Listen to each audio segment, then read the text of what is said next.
Mesdames et messieurs, bonsoir. Nous recevons ce soir l'abbé Séraphin Obamdon, prêtre à l'archidiocèse de Libreville, spécialiste en écriture sainte. L'abbé Séraphin vient d'être nommé par nos pères évêques suite à la 33e assemblée plénière ordinaire de la conférence épiscopale du Gabon comme secrétaire général de la conférence des évêques du Gabon. Monsieur l'abbé, bonsoir. Bonsoir, Père Serge Patrick, l'abbé Cassa. Alors vous êtes le nouveau secrétaire de la conférence. Cette nouvelle, comment vous la vivez? Alors, être secrétaire général de la conférence, c'est une mission ecclésiale que nous accueillons avec humilité, avec foi et surtout, en comptant sur les orientations de nos pères évêques, en s'appuyant sur ceux qui sont passés par là avant nous et en comptant également sur la prière de nos confrères dans le sacerdoce et sur la prière du peuple de Dieu, surtout ce peuple de Dieu qui se trouve au Gabon. Père, vous êtes bibliste et tout récemment vous avez soutenu il y a 2 ans à Rome. Et comment va la Bible? Oui, effectivement, je suis bibliste de formation et je suis passionné des textes bibliques. La Bible se porte bien, c'est vrai, dans l'Église, parce que la Bible est l'âme de la théologie. Et comme vous le constatez, toute célébration eucharistique s'inspire des paroles bibliques. Et donc, cette Bible se porterait davantage mieux si les chrétiens, le peuple de Dieu, s'appropriaient ce message. C'est pourquoi la commission biblique, qui est dirigée par l'abbé Pamphile, organise vendredi 23 janvier 2026, une conférence biblique en prélude au dimanche de la parole de Dieu. Et nous avons choisi un thème provocateur, un thème qui attire et un thème qui peut être même scandaleux. Le thème, c'est Bible et sexualité. Mieux, la sexualité dans la Bible. Et pourquoi ce thème? Quelles sont les motivations? Quelle en est l'importance dans notre théologie, dans notre pastoral, dans notre vie quotidienne? Alors venez nombreux découvrir l'importance ou le sens de la sexualité dans la vie de l'homme, tel que présenté par les Saintes Écritures. La date de cette rencontre? La date, c'est vendredi, le 23 janvier 2026, à partir de 15 heures précises.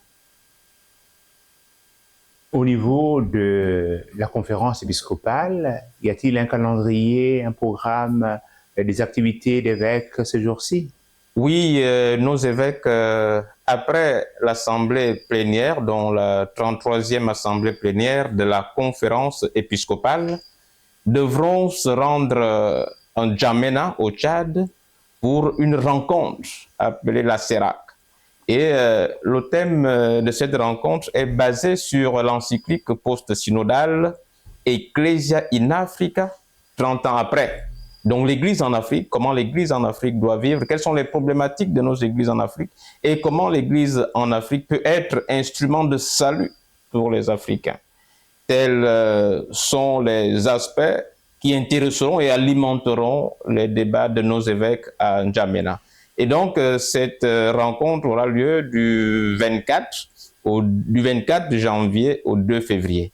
Et immédiatement, du retour de N'Djamena, les évêques devront se rendre à Malabo, en Guinée équatoriale, pour leur retraite annuelle.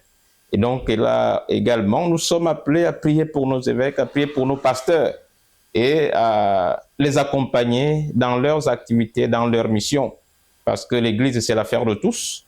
L'Église, c'est notre affaire à nous, à chaque chrétien. Et donc, chacun doit se sentir impliqué dans ce qui contribue positivement à la vie et à la construction de l'Église locale, qui est l'Église du Gabon. Nous sommes au mois de janvier qui s'est ouvert avec la célébration de la journée mondiale de prière pour la paix, mais aussi avec les différents souhaits, vœux adressés ici et là, en votre qualité de secrétaire général de la conférence épiscopale, des vœux à l'endroit de nos chers actuateurs de Catholic TV qui vous suivent en ce moment.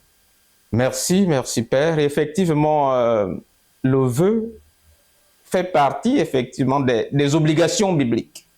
C'est dans la Bible, on parle de shalom, qui veut dire la paix. La paix dont parle la Bible, ce n'est pas seulement l'absence de guerre. Shalom renvoie à tout ce qui concerne l'activité humaine. Et donc, c'est la paix physique, la paix morale, la paix relationnelle, la paix institutionnelle, la paix dans la foi, ainsi de suite. Et donc, en tant que bibliste d'abord, je souhaite shalom alechem, shalom à vous tous qui nous regardez, shalom au peuple de Dieu qui soutient déjà Catholic TV et Catholic TV, shalom à tous ceux qui se manifestent et se considèrent 100% catholiques, shalom à vous tous qui êtes des téléspectateurs de notre chaîne, shalom à nos évêques, shalom à nos familles, shalom à tous qui nous regardent. Shalom d'abord à notre pays, surtout dans un contexte de crise. Nous avons besoin de la paix. Nous voulons la paix, nous voulons construire la paix. Et donc, chacun de nous est également invité à construire la paix. La paix se fait, ça se construit. Et on ne la reçoit pas seulement, chacun doit être un artisan de paix.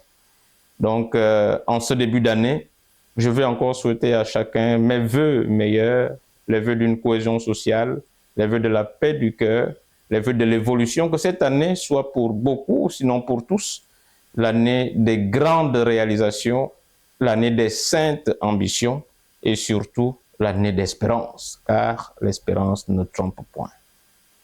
Merci Père et à très bientôt. Merci mon Père.